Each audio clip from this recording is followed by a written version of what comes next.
So for my second evaluation, I did a lower body eval on a freshman football player's left ankle.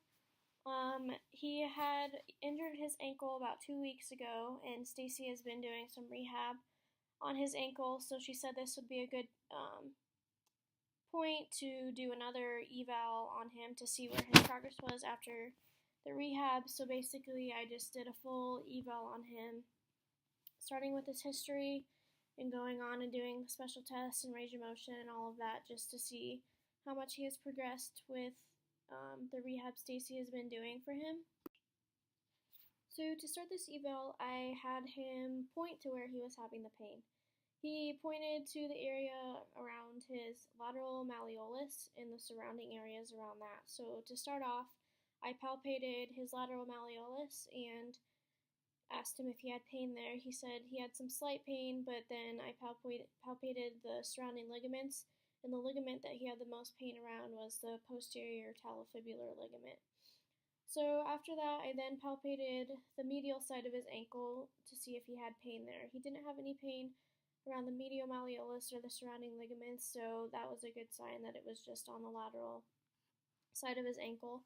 I then compared these palpations to his right side, which was the uninjured leg, just to compare for swelling or abnormalities. And his ankle was a little swollen compared to the right ankle, but not as bad as it was when the first eval happened, when Stacy first evaluated him. She said the swelling had gone down quite a bit these past 2 weeks, so that was a good sign. After palpating both his injured ankle and his non-injured ankle, I moved on to the range of motion test. So for his non-injured ankle, I asked him to dorsiflex his foot and plantar flex his foot as far as he could. And after that, I had him do it on his injured ankle just to compare if the injured ankle had less range of motion than the non-injured ankle. There wasn't a very big difference with the dorsiflexion or plantar flexion, so that was good. I then asked him to invert and evert his foot on his non-injured ankle, and then I compared it to his injured ankle. He wasn't able to invert his foot as much as his uninjured ankle, but that was not very surprising because that's the side where he had injured his ankle on the lateral side. And to invert, it was a little better than the inversion, but it still was less than his non-injured side when comparing the range of motions. So next, I moved on to doing some special tests on his injured ankle. When Stacy first evaluated him, she evaluated him for any fractures of that ankle, but I decided to do those again anyways, just for practice. So first I did the squeeze test, and he didn't have any pain while doing the squeeze test, so that was a good sign. And even when I let go from the squeeze test, he didn't have any pain, so that ruled out a fracture or a syndesmosis injury. So then I did the bump test, where you bump the bottom of the heel to see if there's pain with that test, and there wasn't any, so that was good. So that ruled out any fractures of his ankle. So after that, I moved on to the anterior drawer test, and while doing that test, he didn't have pain, so that would rule out an injury to the anterior talofibular ligament. So that was a good sign that he didn't have an injury with those.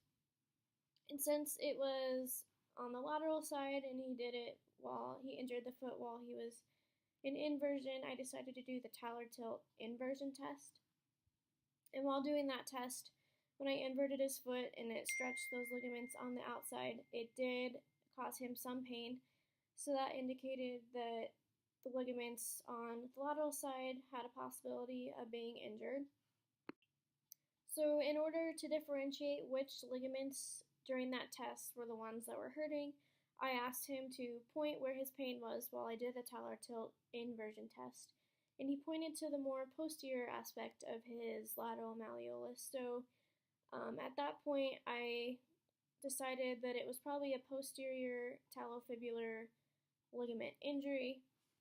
And when I told Stacy that, she agreed with me. She thought that that's where he had probably had the most damage to those ligaments when he inverted his foot. And so after that, I had concluded my assessment. I decided that he had a lateral ankle sprain that injured the posterior talofibular ligament on his left ankle, And so after that, I talked to Stacy, and she said that she had a few tips for me after doing my evaluation. Her first tip was to do all the special tests to the uninjured ankle as well, just so I can test for the certain laxity in the uninjured ankle and swelling, and then I'd be able to compare that to the injured ankle as well, just to see what the difference is.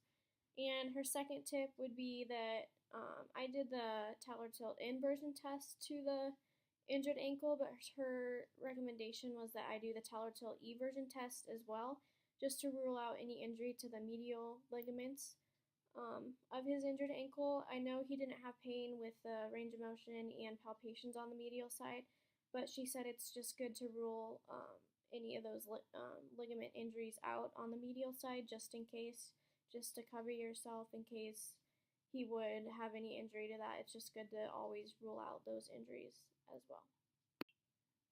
So other than that, she said that my first full evaluation was good.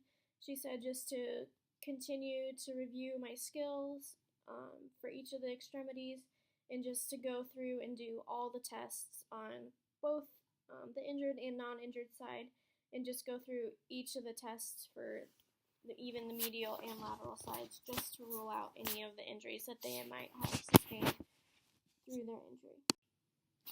So after my first full evaluation, one goal of mine is, like it has been for any of the other classes or clinical rotations that I've had, is to just keep up on the anatomy. I know that I was really refreshed in the ankle anatomy since we had just gone over that in lower body, but I want to be able to continue to be refreshed on all the anatomy in case I would have had like a shoulder injury or a different injury. I want to stay up to date on the anatomy so that my future evaluations will go smoothly like this one did. So in order to do that, I will go over the different anatomy each night and just stay refreshed on that. So I will go over the anatomy for each extremity each night, and also go over the special tests that go along with those extremities, just so I can stay up to date on those, and that when I do my full evaluations again in the future, they'll go smoothly and I'll know what tests to do based on which extremity the injury is coming from. A second goal that I have after doing my first full evaluation is that I need to keep an open mind when doing my evaluation and not rule any special tests out until I find out that that test is a negative test on the athlete. So, like Stacy said, I shouldn't have ruled out the Talar tilt eversion test until I did it on the athlete, just to make sure that they don't actually have any injuries to that side of their ankle. So, in order to achieve this goal during my future evaluations, I will run through multiple special tests that will either rule in or out the pathology, but most importantly, I'll do the special tests that help with both sides of the injury. So going through the medial and lateral special tests that are associated with that extremity's injury, not just the special tests that the injury is presenting when the athlete comes to me.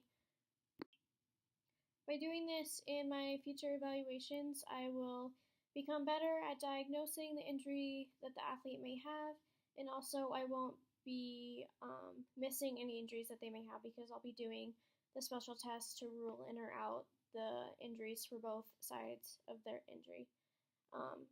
This will also help me stay refreshed on my special tests, because I'll be doing them over and over again for each side of the athlete's injury, and also it will help me take more time while evaluating the athlete and not just rushing and concluding to the injury they may have. So overall, before this eval, I was pretty nervous because I had never done a full eval before, but once I got into doing it and got through each of the different aspects of a full evaluation, I wasn't nervous anymore, and it went more fluidly than my first just patient history eval did. So I think by doing more evals in the future, it'll help me become more comfortable, and it will just go easier once I do the special tests for both sides of the injury, it will go a lot better.